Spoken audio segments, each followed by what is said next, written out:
Welcome to Raise the Line with Osmosis.org, seeking solutions with leading experts on how to increase healthcare capacity so people can get the care they need during the COVID-19 crisis and beyond. Hi, I'm Shiv Guglani, and today on Raise the Line, I'm privileged to be joined by Dr. Henri Ford. Dr. Ford has been the Dean of the University of Miami Leonard and Miller School of Medicine since 2018. He's a Haitian-born pediatric surgeon who maintains close ties with his native country, returning regularly to provide medical care to its residents. Dr. Ford is motivated by a deep desire to have a positive impact on the world and drive important change. And I'll say as a quick side note, we're really privileged to be able to work with University of Miami and many of the faculty there, including Alexander Machaber and Lena Shahade. And as I was telling him, I grew up in Melbourne, Florida, just a couple hours north, worked at the Miami Project to Cure Paralysis. And one of my best friends is an internist at Miami's hospital. So with that, Dr. Ford, thanks so much for taking the time to be with us today. It's a pleasure to be here. So you have a really impressive resume and Wikipedia profile. You went to Princeton for undergrad, Harvard Medical School, became a pediatric surgeon. Can you tell us, besides the accolades in your own words, how did you go about deciding to become a physician and then choosing pediatric surgery? Well, that's really a long story, but let me give you the truncated version. I think my interest in the sciences began while growing up in Haiti. They used to have regular public health broadcasts trying to educate the people about infectious diseases, which were really rampant. And you know, infectious diseases are truly endemic to the region. So I was always one of these curious young kids interested in those broadcasts, always looking forward to hearing them and then taking the quiz at the end of each broadcast. So that's really how the curiosity and interest in sciences began. And it just continued over the course of my elementary school, secondary school, and certainly after I moved to Brooklyn, USA for high school. And despite some of the language difficulties I experienced, those interests never waned. And certainly by the time I got to college, I became more convinced that the biggest way to make a difference was to go into medicine. I wrestled with the idea of law versus medicine, and I recognized what drove me, by and large, was the desire to make the biggest difference in the lives of others and in my community. And so I decided that med school was the way to go. And that's probably the same rationale for choosing the field of surgery, because when I started to wrestle in my third year of medical school between going into medicine versus surgery, I recognized that, well, surgery was very impactful. And the surgeon, I decided, was an internist who could operate. And so it had to be about the pursuit of excellence. Not only did you need to understand the disease and why people develop this unlikely problem, whether it's a tumor, or whether it's an infection that needed surgery, but it was important to have a full command of the material and to be able to go in there and execute an operation and do it well. So that's why I found it very challenging and very exciting at the same time. And the ability to see the instant reward when somebody gets better because you made the correct diagnosis and you performed the correct operation and did it well, and then the person recovers. So that was very gratifying for me. Pediatric surgery was in a natural extension of this desire to make the biggest difference, because I recognize that by operating on a newborn with a lethal congenital anomaly, I was potentially adding 85 to 90 years to that baby's life expectancy, which is vastly different from operating on an 80-year-old with a colon cancer. So where I would be adding another 5, 10 years. So not to diminish the importance of being able to do that, but I felt that I could make even a bigger difference by operating on small infants. And then I just love taking care of children. So pediatric surgery was the natural fit. I gravitated towards it, and it became quite exciting to jump out of bed at 4:30, to run to the hospital, to take care of those kids. And it's also one of my, I guess, recommendations to my fellows, my students, and so forth. And you just have to follow your passion, because if you follow your passion, you never work a day in your life. and then you wake up and they're actually paying you to pursue your hobby. So that's really what pediatric surgery has meant to me over the course of my career. I get to make a big difference in the lives of others. I get to really see some of those kids who otherwise would be dead now become adults and get married and have children and send me pictures. It's very gratifying. My father is a general physician who, working in Africa and South Africa, was an internist who became a surgeon, had to, right? There weren't enough physicians, so had to do C-sections and ophthalmological surgeries. And he spoke with the same sort of passion about surgery as you just did, about the instant gratification that comes with it. Right, that's exactly. I really think that anyone who's engaged in global surgery recognizes that being able to operate is an extremely, extremely important tool in your armamentarium, because if you lack that, you are limited.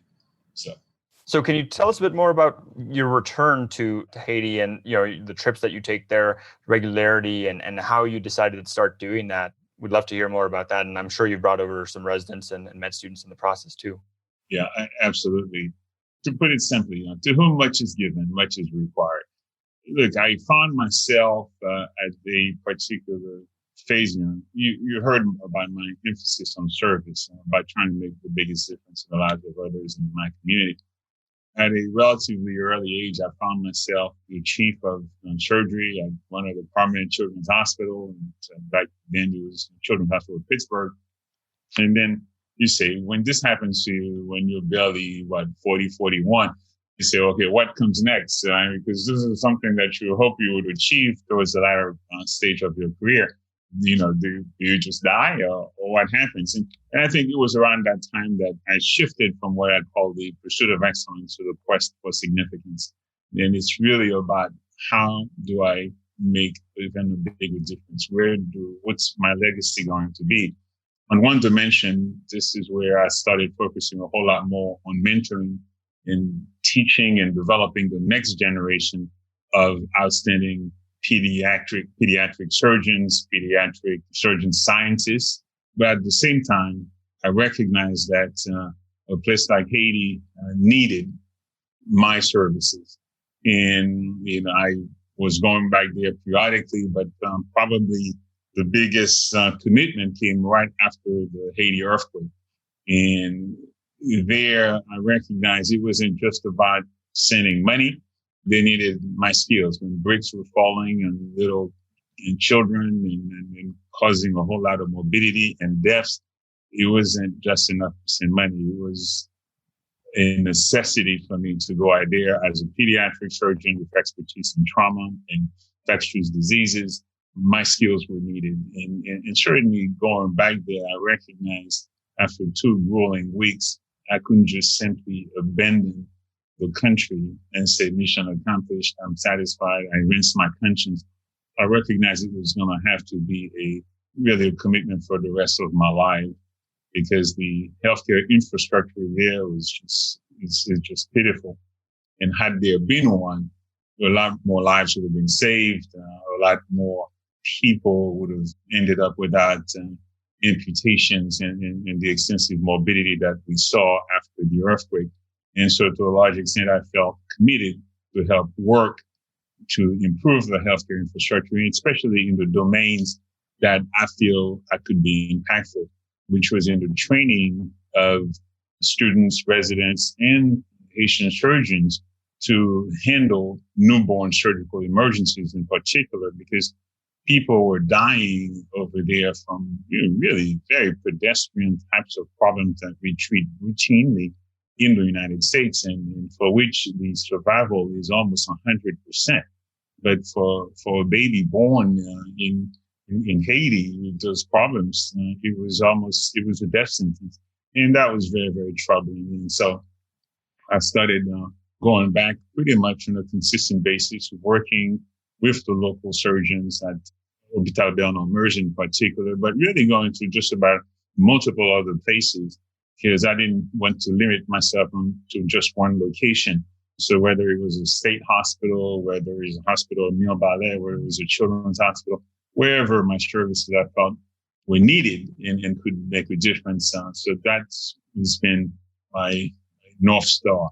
And it's been great to see some of the improvements that have been made over the course of my engagement with the Haitian people. And at Bernard-Merz, we were able to establish a pediatric residency, which has considerably improved the outcome for many of the complex kids that I end up operating on down there. Because in the past, you operate, you take care of them, but then you leave to go back to your day job, and then you call in after a few days. That was in the very beginning. Say, how is the patient that I operate on doing? And say, oh, no, the patient died. And partly it's because people were not trained to provide the optimal postoperative care. And I'm glad to say that doesn't happen anymore. It's a rare one that doesn't make it. And so it's been very, very satisfying, very gratifying to see the improvement that we've been able to make in that domain. The other thing that's been particularly exciting for me is to see the fact that our Haitian surgeons now are able to address many of the surgical emergencies that used to pretty much die from the very beginning.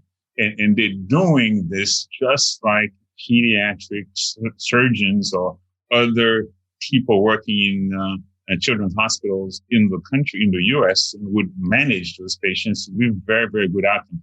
So even if I'm not there, they really doing the right operation. In fact, sometimes I come down there and I'm examining a patient and I'm saying, well, who did this?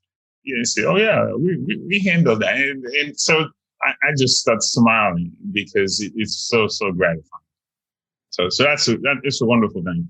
And of course, probably the culmination of this exciting engagement was the separation of conjoined twins that we were able to successfully perform at the Hôpital Universitaire de Nil-Balais. That's the hospital that Paul Farmer, really, perhaps the greatest humanitarian of our time, was able to build right there in the central plateau of Haiti.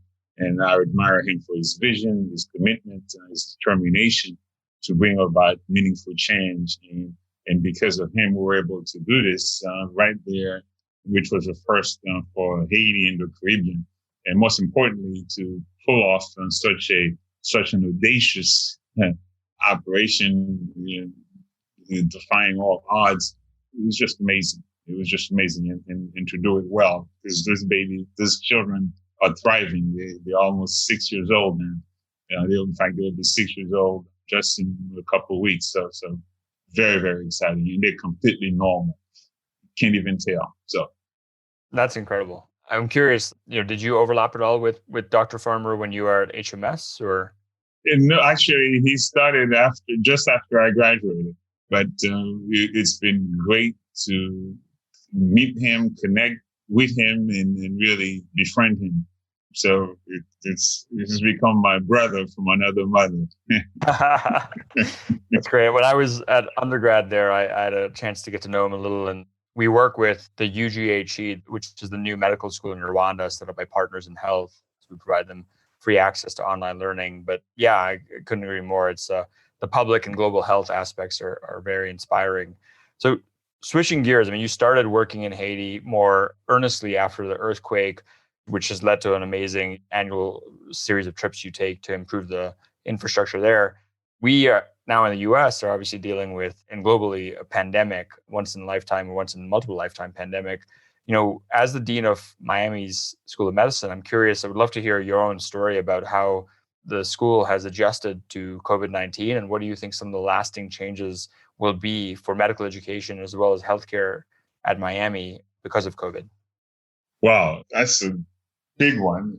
Let me try to unpack this question the way we would handle that complex critical care patient system by system. I think, first of all, this pandemic has, exposed the consequences of structural racism leading to inequities in housing, in income, education, that really underlie a lot of the health disparities that ultimately have been responsible for what we saw, which is a disproportionate number of Black and Brown people being affected by COVID, just in terms of infection rate, but also in terms of mortality. I think this opens our eyes to some of the things that we need to do to address our health disparities on the one hand. The other practical aspect for us has been how to meet the needs, the health needs of the people from South Florida, but while at the same time treating all of the patients who have presented to us and be able to offer really parallel care. So in essence, we've been running a COVID and a non-COVID hospital at the same time in order to meet the health of our patients. And in tying into that as a academic health center, we had to make sure that we are training the next healthcare providers. Because if we shut down our training, if we had to shut down the medical school, well, we won't have enough residents next month or next June to handle the next emergency that's going to come. So we had to be fairly nimble in order for us to deal with all of these challenges. And I'm proud of the success that we've had. We have been able to do exactly what I've talked about, which is treat COVID and non-COVID patients. And we've done it perhaps with the lowest mortality in the state of Florida, 15% compared to about 21% for the rest of the hospitals in the state. We have been able to offer virtual education to our students in the first 2 years, then also use our simulation center, the Gordon Skills Center, to keep them tied in with some of the clinical skills that they need to be successful when they do hit the wards. For the students in the third and fourth years, we had to pause initially when there was an issue about PPE, having enough PPE, but we resolved that problem. And when we had a lot of students a lot of patients over the summer, just overflowing in our hospitals, we had to worry about their own safety and so forth. But there again, we were able to manage effectively and making sure that they were not going to be exposed to necessarily a great number of COVID positive patients. But at the same time, we didn't want to deny them the opportunity to learn. I mean, a pandemic is probably a once in a generation kind of event, although we're seeing them occur more frequently right now. But for them not to be able to learn during that period would mean really a disservice for them. So making sure they have the right PPE, making sure they are prepared to function within the hospital setting was crucial. And I'm just happy that we've been able to do that. We have not had to remove them from the hospital setting, unlike many other schools I've had to do. So it's just been great that our instructors, our educators, and hospital administrators have made it a priority for us to be able to keep our students and residents actively engaged as part of the healthcare delivery team without adversely impacting their own health and safety. So that's great. I mean, that's wonderful, the adjustments you all have made. And obviously Florida was not one of the banner states in terms of the overall governmental response, but to be able to be there to help respond was important. What are some of the lasting changes you think long-term that you'd like to see coming out of COVID? Like, we've heard obviously a lot about telemedicine being here to stay. What are some of the other things, or maybe you can comment on telehealth, but what are some of the things you'd like to see change systemically in our healthcare system as a result of COVID? Well, I think you probably in the key one, and that is our mode of delivery is going to change. And I think it's going to change for the better. The issue is that it's in part, it increases access, but it's also linked though to some of the structural inequities that we've talked about before. We have to make sure that people who live in disenfranchised communities have the necessary technology to benefit from telehealth. Because if they don't have internet, which was the case for some of our students, during that period, students from low income backgrounds actually did not have internet in their home. So it was very hard for them to stay at home and still benefit from the online education that we were providing. So some of them had to somehow leave their apartment to come to the library to be on campus in order for them to have access. So they're addressing the structural inequities that we've talked about remains important for the overall health of disenfranchised communities. And if you look at how we organize, the offices that used to be full of individuals, both in terms of medical education, administration, and hospital administration, they are empty because people are able to effectively work at home, and they are being as productive, if not even more productive than ever. The early AM, the 6 a.m. meetings, the 7 a.m. meetings, it's all passé now because we're able to do this from home, and the attendance at those meetings is vastly improved. And the same is true even for our conferences with our students and residents. So people are really able to participate and I think learn a more, concise way and without disrupting their lifestyle too much. And frankly, that's just a great discovery. It's one of the unexpected advantages of this pandemic. Having said that, we also recognize the importance of being able to come together. The group dynamics don't work as well on Zoom, in Zoom breakout rooms as they do in real life exposure.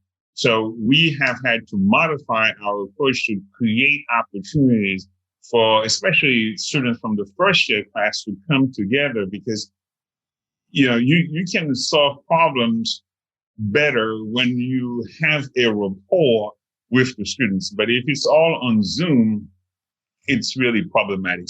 So we have to achieve that balance. So the technological piece, we got that and it's happening. But we cannot ever ignore the importance of the social dimension, which is coming together because ultimately you are going to be treating patients. And it's going to be interprofessional education. That's a critical element. And being on Zoom all the time is not going to be a substitute for patient contact one-on-one. Interacting with your peers. So go ahead.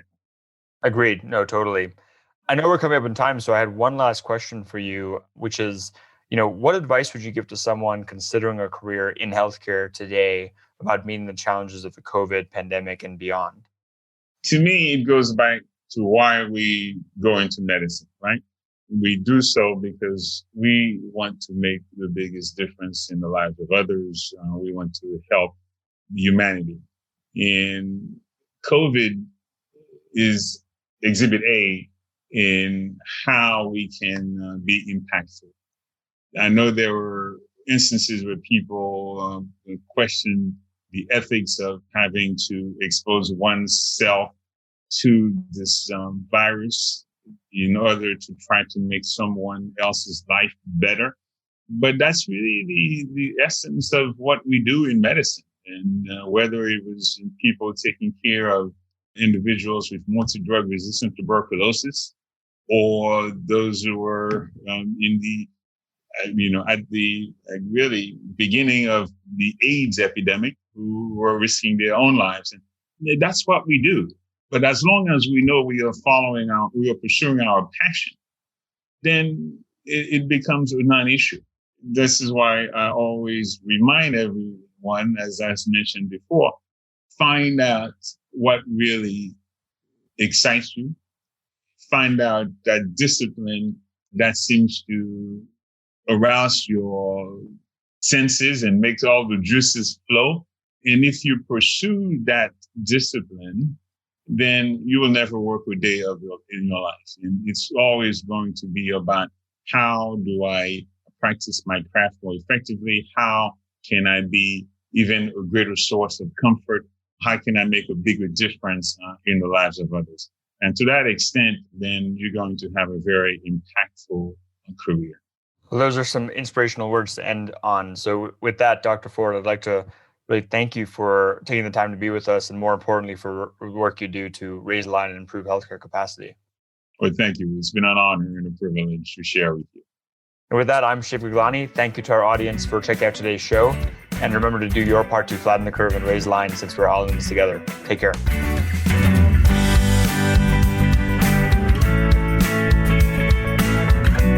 For more information on how you can help raise the line and flatten the curve, go to osmosis.org/COVID-19. If you like this podcast, please share it on your social channels. You can also subscribe to the series and check out all of our podcasts at osmosis.org/raisethelinepodcast.